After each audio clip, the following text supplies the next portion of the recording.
अस्सलाम वालेकुम वरहमतुल्लाहि वबरकातुहू। अपना घर हर इंसान का ख्वाब होता है, लेकिन अफ़सोस के साथ आज इस महंगाई के वक़्त के अंदर अपना घर बना पाना काफ़ी हद तक मुश्किल हो चुका है। ख़ासकर जो सैलरीड इंसान है, जो तनख्वाहदार तबके से ताल्लुक़ रखते हैं, चाहे वो प्राइवेट सेक्टर में जॉब करते हैं, गवर्नमेंट सेक्टर में जॉब करते हैं, उनके लिए अपना घर बना पाना तकरीबन आजकल मुमकिन नहीं रहा है। तो ऐसी सूरत-ए-हाल के अंदर लोग बैंकों का रुख करते हैं। आज इसी तरह के हम एक बैंक लोन के हवाले से बात करने वाले हैं, मीज़ान बैंक, जो आपको सूद के बिना होम लोन की ऑफ़र प्रोवाइड करता है। हम इसकी तह तक जाएँगे कि ये आपको किस तरह सूद के बिना लोन प्रोवाइड करता है और एक्चुअल के अंदर आप कितना लोन लेते हैं तो आपको कितना रीपे करना पड़ता है। फॉर एग्ज़ाम्पल आप कहते हैं कि मुझे 20 लाख लोन चाहिए, तो 20 लाख के बदले में मीज़ान बैंक आपसे कितने पैसे रिटर्न में लेता है और आपकी किस्त कितनी बनती है, आपके लिए एहलियत क्या रिक्वायर्ड है, कौन-कौन इसके लिए अप्लाई कर सकता है।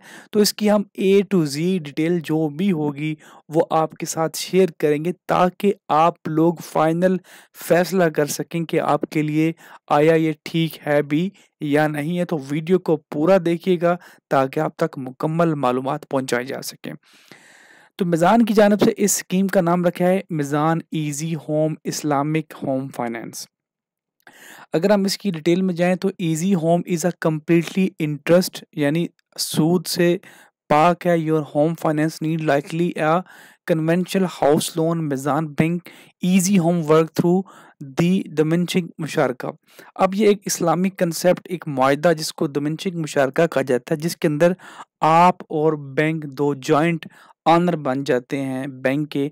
बैंक से आप जो लोन लेते हैं वो उसको यूनिट में तक़सीम कर देता है। तो बैंक आपसे वो यूनिट भी लेता रहता है वापस, प्लस आप चूँकि मेजॉरिटी पोर्शन घर का मालिक बैंक होता है, तो वो आपसे उसका किराया भी वसूल करता है, जिसको वो यूनिट में कन्वर्ट करते हैं। तो वो किराए का नाम देके उसको कहते हैं कि जी ये एक सूद से पाक होता है, क्योंकि वो उसका मेजॉरिटी पोर्शन बैंक के पास है, तो वो आपसे किराया भी लेते हैं, प्लस जो आपने लोन लिया है वो भी साथ में यूनिट के अंदर वापस लेते हैं।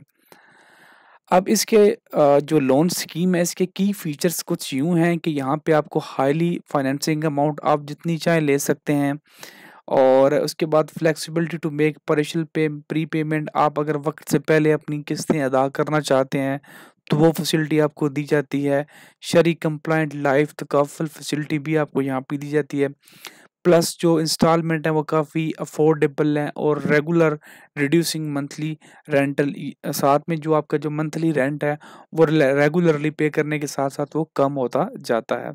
तो ये कुछ कंपनियां जो उनको होम फाइनेंसिंग प्रोवाइड कर रही हैं। अगर हम इसके एलिजिबिलिटी क्राइटेरिया की बात करें तो पाकिस्तानी सिटीज़न, नॉन रेजिडेंट्स भी इसके लिए अप्लाई कर सकते हैं।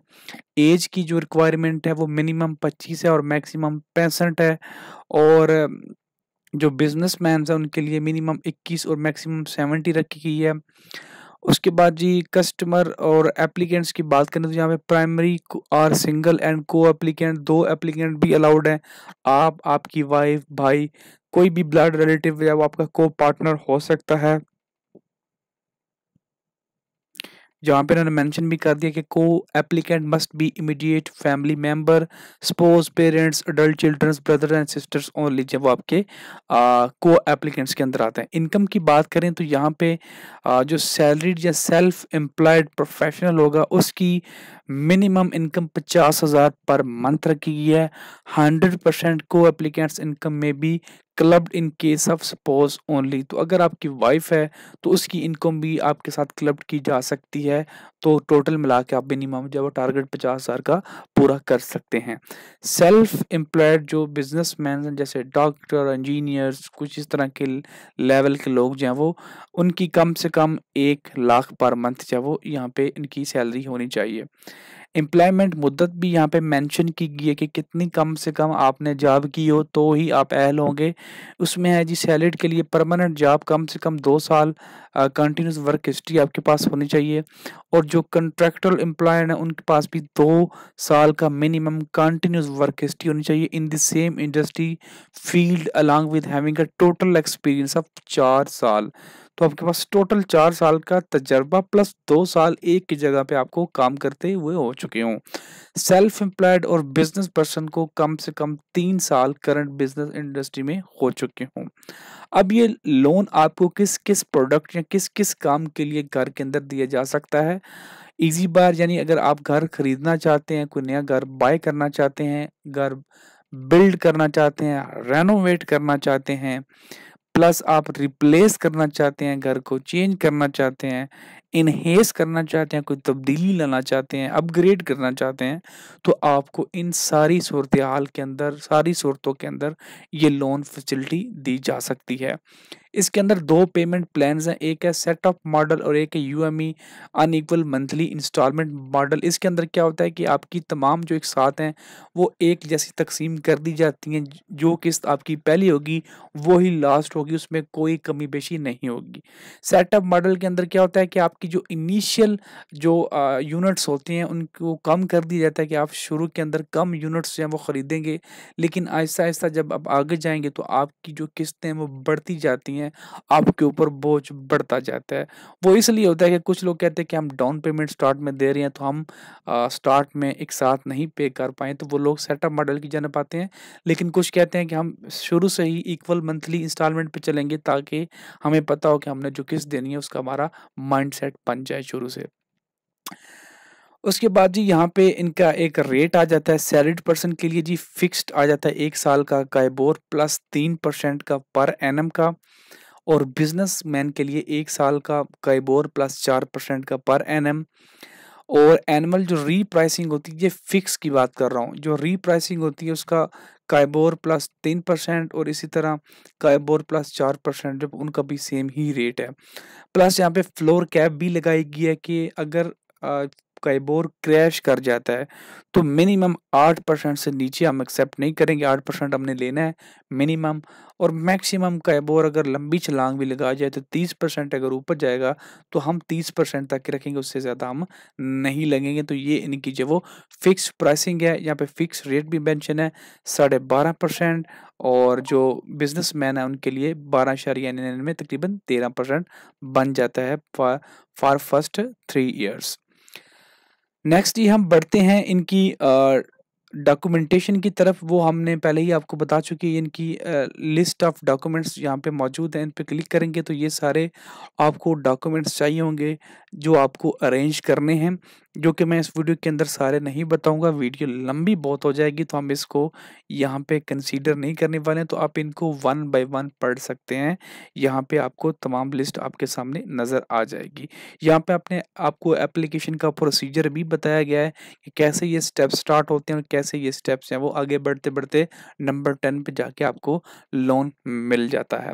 इसके अलावा जो नॉन रेज़िडेंट्स पाकिस्तानी हैं, वो भी इसके लिए अप्लाई कर सकते हैं। उनके लिए जो थोड़ा-सा क्राइटेरिया वो थोड़ा-सा डिफरेंट है, तो वो आप यहाँ पे इसको चेक आउट कर सकते हैं। और यहाँ पे कुछ एक्स्ट्रा चार्जेस भी हैं जो कि आपको देने होंगे। प्रोसेसिंग चार्जेस हैं 8,000, और उसके बाद प्रोसेसिंग चार्जेस एफईडी 16% 1280 रुपये वो भी देने हैं। बाकी कुछ report charges, report property valuation charges और इनकम एस्टिमेशन चार्जेस भी आपको अदा करने होते हैं। वो तभी होते हैं जब आपकी प्रॉपर्टी की वैल्यू एस्टिमेशन लगाई जाती है, तो उस वक़्त के हिसाब से लगाए जाते हैं। अब हम बात कर लेते हैं कि कैलकुलेट कर लेते हैं कि आपको एक्चुअल में अगर आप लोन लेते हैं तो कितने पैसे आपको एक्स्ट्रा देने होंगे। यही वो पॉइंट है जहाँ पे आपको अंदाज़ा होगा कि हमें इसकी जानब जाना चाहिए या नहीं जाना चाहिए। फर्स्ट ऑफ ऑल तो आपको कैलकुलेटर के अंदर सेगमेंट सेलेक्ट करना है कि आप किस सेगमेंट के अंदर है, सेल्फ एम्प्लॉयड है, नॉन रेजिडेंस पाकिस्तानी है, बिजनेसमैन है। मैक्सिमम लोग बिजनेस सैलरीड क्लास हैं, उस पे क्लिक करेंगे। उसके बाद आप क्या करना चाहते हैं? मैं कहता हूँ जी मैं घर खरीदना चाहता हूँ। कितने अरसे के लिए आप लेना चाहते हैं? मैं कहता हूँ जी मुझे ना 5 साल कह लो, चलो मैं कहता हूँ मुझे 10 साल के लिए चाहिए। पेमेंट प्लान मुझे एक जो यूएमआई यानी अनइक्वल मंथली इंस्टॉलमेंट सेलेक्ट कर लें। उसके बाद प्रॉपर्टी की प्राइस क्या, मैं कहता हूँ जी प्रॉपर्टी की प्राइस है जनाब 35 लाख रुपए। ठीक है जी। तकरीबन 35 लाख, और मुझे लोन चाहिए 25 लाख रुपए। मैं 10 लाख डाउन पेमेंट अदा कर सकता हूँ। ट्रेंचेस हम नहीं सेलेक्ट कर सकते, हम कैलकुलेट पे क्लिक करते हैं। अब यहाँ पे देखिए कि आपके जो यूनिट्स हैं वो बने हैं 120 यूनिट के अंदर तकसीम हो चुके हैं। 10 साल के लिए डेफ़िनेटली हर महीने का 1 यूनिट आप खरीदेंगे, तो हर मंथ को 1 यूनिट पे डिवाइड कर दिया है। यूनिट की सेल प्राइस रखी गई है ₹20,833। मंथली रेंट आपका बनेगा 247। स्टार्टिंग रेंट आपका बनेगा ₹29,646। तो टोटल आपकी बन जाएगी कि ₹50,480। टोटल आपने अदा करनी है 120। एक साथ लोन लिया है आपने 25 लाख का। अब हम इसको करते हैं कैलकुलेट कि हमने टोटल कितनी रकम देनी है। तो हम इसे फॉर एग्जांपल सीधा-सीधा 50,000 को मल्टीप्लाई करते हैं 120 से, तो ये आपकी रकम बन जाएगी 60 लाख रुपए। अब आप इसको तक़सीम कर लेंगे, इसमें से माइनस करेंगे कि आपने कितना लोन लिया है, 25 लाख का बैंक से लोन लिया है, तो पीछे आपकी एक्स्ट्रा रकम बन गई 35 लाख रुपए। अब डेफ़िनेटली इज़ाफ़ा बहुत ज़्यादा है। एक तो ये है कि जो आप प्रॉपर्टी जो भी घर बनाएँगे उसकी वैल्यू 10 साल बाद डेफ़िनेटली बढ़ जाएगी। मतलब आज जो घर आप 30 लाख का ले रहे हैं, वो 10 साल बाद 30 लाख का नहीं रहेगा, वो 40-50 लाख का हो जाएगा। लेकिन उसके हिसाब से भी ये अमाउंट काफ़ी ज़्यादा है क्योंकि ये डबल से भी ज़्यादा जा रही है।